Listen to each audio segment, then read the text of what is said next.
In this step-by-step guide, I will show you how you can add cash to Cash App at Dollar General. The first thing that you have to do is go to a Dollar General store. Any location can handle Cash App reloads. The second step will be bringing your Cash App card or your Cash App barcode. If you have the Cash card, you can swipe it or tap it, and if not, you can open up Cash App, then you will tap on balance and choose paper money. You have to show the cashier your barcode. And then you will tell the cashier you want to add money to Cash App. They'll know it as a paper money deposit. The next step will be handing them the cash. You can usually load anywhere from a small amount up to a few $100s.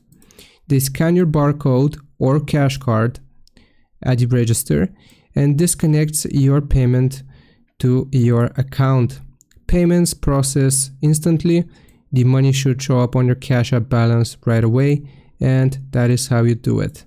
I hope this helps you out. Leave a like and subscribe, and I'll see you next time.